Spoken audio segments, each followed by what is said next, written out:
नमस्ते। म अहिले यहाँ युकेको टाइमिङ बिहानको 6 बजेको छ। हेर्नुहोस् त, हिजो अस्तिसम्म मैले यो फुललाई वास्ता गर्दैन थिएँ। अहिले यो फुल, यो लिली देख्नुहुन्छ, बल्ल फक्रियो है। आज फक्रिएको छ, पहिलो दिन यसको।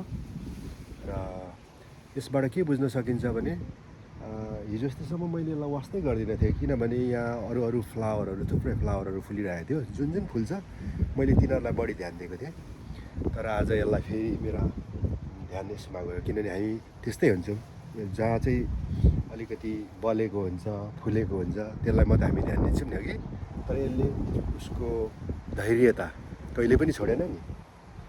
सो यस्तो हुन्छ, अदृश्य धैर्यतामा चाहिँ यस्तो अदृश्य शक्ति हुन्छ, जसको पालो एक दिन न एक दिन आउँछ। देख्नु पनि होइन, आज यसको पालो यो। मलाई यसले एकदम खुसी बनायो।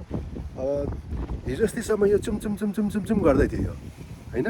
यो हिजो अस्ति चुमचुम गर्दै थियो, आज गयो हेर्नु त डेट। सो जिन्दगीलाई सिक्नु पऱ्यो भने साह्रै टाढो जानु पर्दैन क्या, होइन हजुर।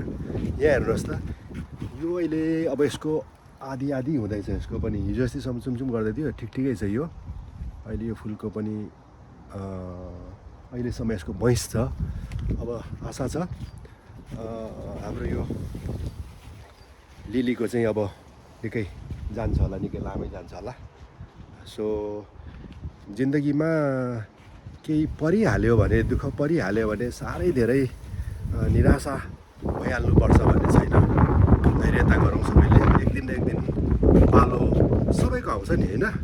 गर्दाखेरि हेर्नुहोस् है त, मेरो एउटा सानो पुतली फ्लावर छ, त्यो पनि म तपाईँहरूलाई अहिले देखाइदिन्छु। उसको पनि अब सकिएको, म्याच सकियो, बिचरा हिजो अस्तिसम्म चुमचुम चुमचुम गर्दै थियो।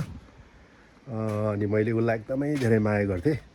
अनि तर त्यसको पनि अब अहिले टाइम सकिएको जस्तो छ, र म तपाईँहरूलाई त्यो पनि देखाइदिन्छु, जसले चाहिँ के चाहिँ बुझाउँछ भने जीवनमा उतार चढाव हुन्छ सबैको।